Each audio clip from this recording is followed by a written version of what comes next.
Hello friends, welcome back to my YouTube channel Ganit Samrat. आज के इस वीडियो में हम लोग पॉलिनोमियल पढ़ेंगे जो कि 9th और 10th दोनों में है। तो चलिए वीडियो शुरू करते हैं। पॉलिनोमियल अलजेब्रिक एक्सप्रेशन का ये टाइप होता है, उसको पॉलिनोमियल कहते हैं। पॉलिनोमियल जो होता है उसमें वेरिएबल और कांस्टेंट होते हैं। तो वेरिएबल मतलब कि कोई भी एक, इसी से पता चल रहा है वेरी करती रहती है। इसकी जो वैल्यू होती है हमेशा वेरी करती रहती है। जैसे कि हम लोग मान लेते हैं ABCDEFG जो भी, और कांस्टेंट में कोई भी नेचुरल नंबर, होल नंबर यानी कि रियल नंबर कोई भी हो सकती हैं। इसके बाद पॉलिनोमियल में जितने भी टर्म्स होते हैं, मतलब कि जितने वेरिएबल होते हैं, मान लेते हैं एक वेरिएबल है तो उसको कहेंगे पॉलिनोमियल इन वन वेरिएबल, दो वेरिएबल है तो पॉलिनोमियल इन टू वेरिएबल, तीन है तो पॉलिनोमियल इन थ्री वेरिएबल। इसी के साथ पॉलिनोमियल बाय द एक पॉलिनोमियल है x+6, एक है x² + 6, एक है x³ + 6। तो इसमें ये जो ऊपर में है इसको क्या कहते हैं, ये हो गया हमारा डिग्री।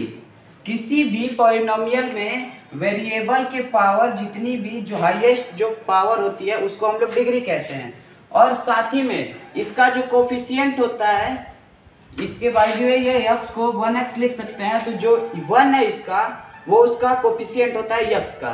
तो अगर पॉलिनोमियल की डिग्री 1 है तो उसको कहते हैं, पहले लिख लेते हैं, पॉलिनोमियल की डिग्री 1 है तो लीनियर,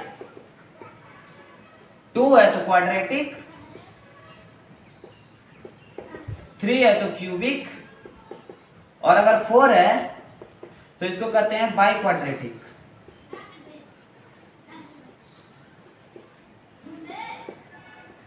एक होता है जीरो, ये कांस्टेंट पॉलिनोमियल है जिसको हम लोग जीरो पॉलिनोमियल लिखते हैं। इसकी जो डिग्री होती है वो भी जीरो होती है। अब आगे बढ़ते हैं zeros of polynomial. Zeros of polynomial,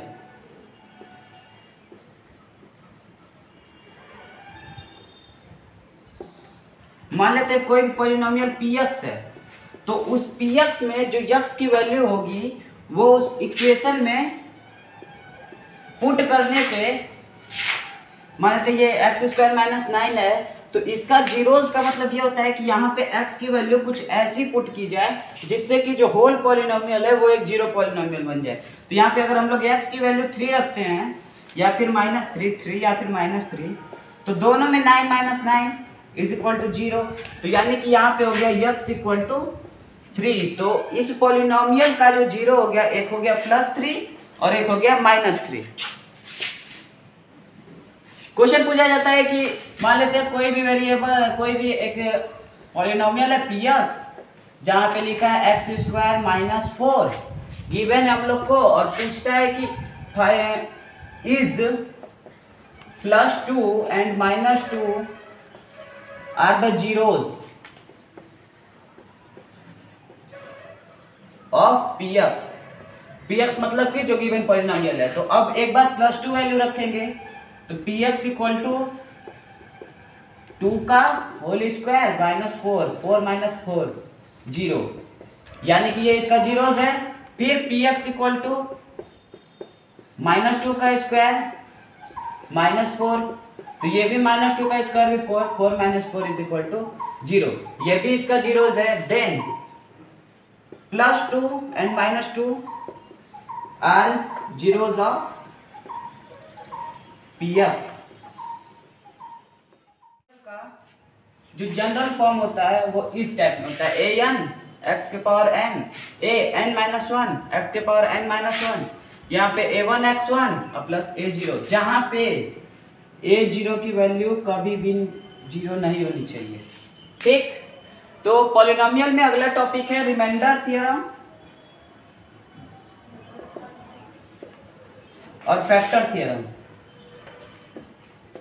तो पहले शुरू करते हैं रिमाइंडर थ्योरम से। ठीक, तो रिमाइंडर थ्योरम में एक px कोई अगर पॉलिनोमियल है और अगर उसको x - a से डिवाइड किया जा रहा है,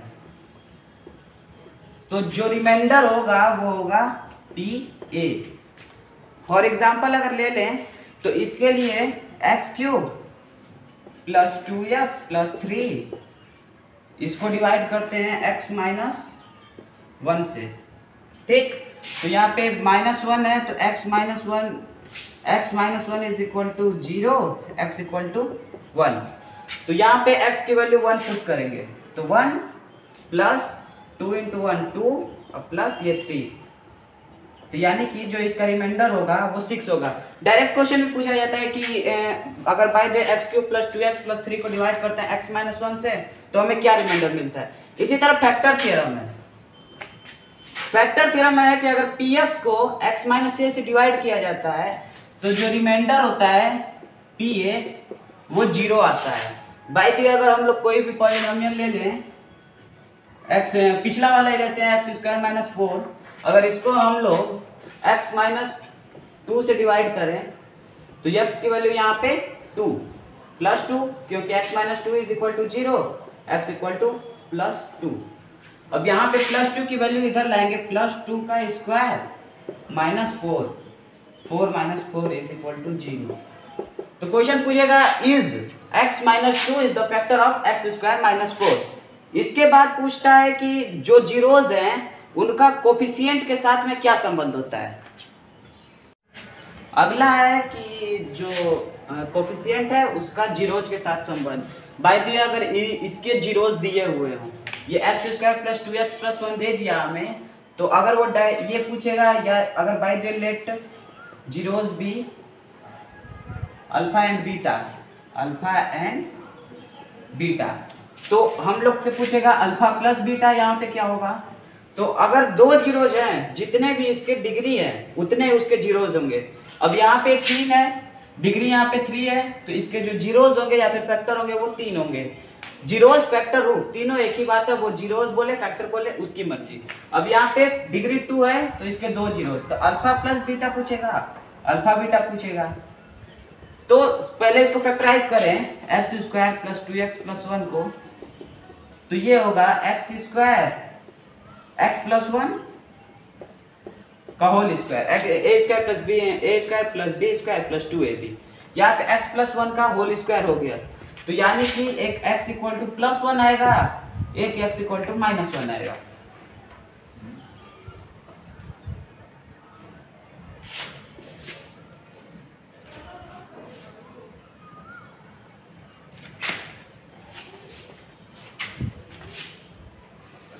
x प्लस 1 सॉरी, दोनों की वैल्यू जो होगी वो निगेटिव में होगी, -1 एंड -1।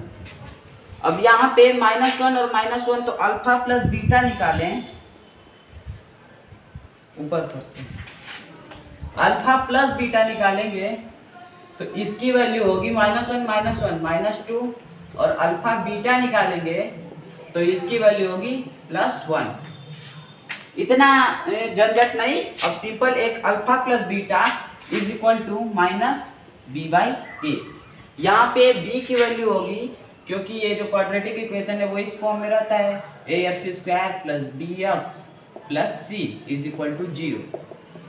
तो यहाँ पे b की जो वैल्यू होगी ये हो गया 2, तो यहाँ पे हो गया -2 अपॉन a की वैल्यू, यहाँ से ये तो 1 ही रहता है, 1 इज इक्वल टू -2, वही आ गया जो हम लोग लाए थे alpha plus beta. Alpha beta की वैल्यू होती है c/a, तो ये c की वैल्यू यहाँ पे 1 और a की वैल्यू भी 1, यानी कि 1/1 या फिर 1। तो फिर आगे alpha beta is equal to +1, alpha plus beta is equal to -2। अब क्यूबिक में देख लें तो ये है x प्लस 1 का होल क्यूब है ये, तो x इक्वल टू -1 3 टाइम्स। तो 3 जीरो जो है तो पूछेगा अल्फा प्लस बीटा प्लस, मान लेते हैं तीसरा जीरो गामा है, तो alpha plus beta plus gamma is equal to, हम लोग निकाले -1 -3 आ गया।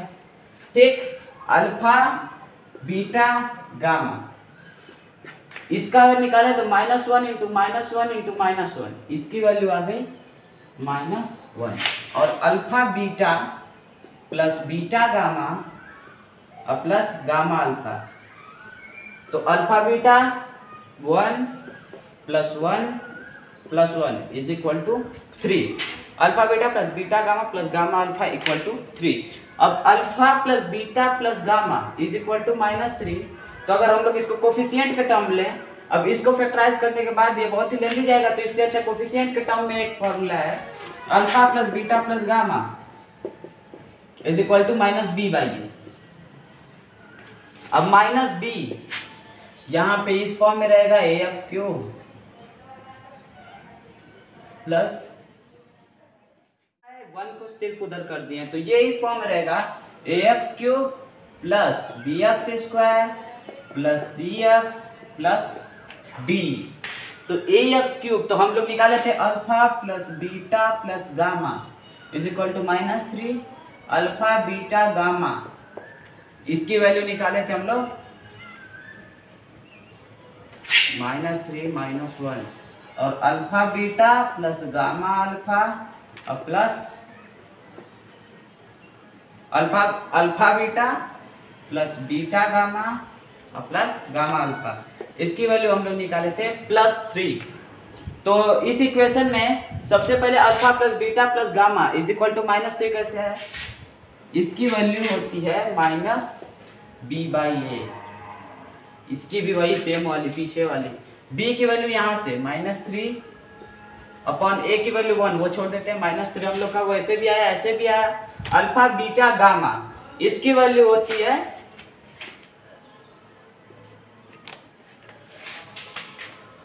-c/a।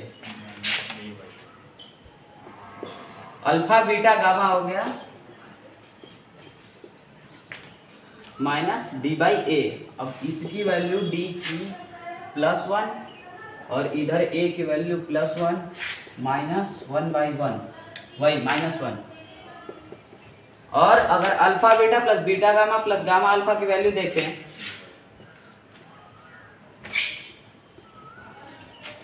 c/3/a is equal to 3। तो मतलब इसको फैक्टराइज करें, उसके बाद फैक्टर निकालें, इससे अच्छा डायरेक्ट कोफिशिएंट के टर्म में अल्फा बीटा की वैल्यू निकाल सकते हैं। अब एक क्वाड्रेटिक इक्वेशन से भी ऐसे पूछता है कि बाय द वे अल्फा और बीटा, अल्फा की वैल्यू 3 है, बीटा की वैल्यू 4 है, या फिर अल्फा प्लस बीटा की वैल्यू 7 है, अल्फा बीटा की वैल्यू 9 है, तो इससे क्वाड्रेटिक इक्वेशन फॉर्म करो। तो इसके लिए भी एक फॉर्मूला है x² minus alpha plus beta x plus alpha beta. तो x² minus alpha plus beta हम लोग को दिया हुआ है, तो -7x और प्लस अल्फा बीटा की वैल्यू 9। और अगर इसको देख लें तो अल्फा प्लस बीटा 7, तो x² माइनस 7x और अल्फा इंटू बीटा हो गया +12। ठीक, अब आगे है कि किसी भी क्यूबिक पॉलिनोमियल को एक लीनियर या फिर क्वाड्रेटिक px है x³ plus 20x minus 19x minus 3 given px equal to this and gx, यानी कि जो हम लोग जिसे डिवाइड करना है वो दिया हुआ है x-1 और हमसे पूछ रहा है कोशिएंट एंड रिमाइंडर। तो सबसे पहले रिमाइंडर निकालना है, तो रिमाइंडर थ्योरम लगाते हैं। x-1 से बोला है तो x इक्वल टू 1। ठीक, अब 1 की वैल्यू लाके इसमें पुट करेंगे, तो 1 का cube 1 plus 20 minus 19 minus 3 21 minus 22, value आ गई -1। यानी कि जो हम लोग का अगर डिवाइड करते हैं इससे, तो जो वैल्यू रिमाइंडर आना चाहिए वो -1 आना चाहिए। तो चलिए डिवाइड करते हैं, x-1 कोशिएंट। ठीक, यहाँ पे अब पहले रखते हैं इसको x³ plus 20x minus 19x minus 3। ठीक, तो सबसे पहले यहाँ पे 3 है, यहाँ पे पावर में 1 है, तो 1 को 3 से मल्टीप्लाई करने के लिए x², क्योंकि am into a to the power n is equal to a के पावर n प्लस n। तो यहाँ पे x-1 तो x², तो x³ minus x³ minus x²। अब इसको सब्ट्रैक्ट करेंगे, ये माइनस ये प्लस, ये कैंसिल आउट 0 और ये 21 हो गया, प्लस 21x² माइनस 19x। ठीक, तो अब ये 21 है तो कोफिशिएंट हमको 21 से डिवाइड करना पड़ेगा, और साथ ही में यहाँ पे वेरिएबल पे 1 पावर है, यहाँ पे 2 पावर है, तो हम लोग डिवाइड करते हैं प्लस 21x से। तो 21x²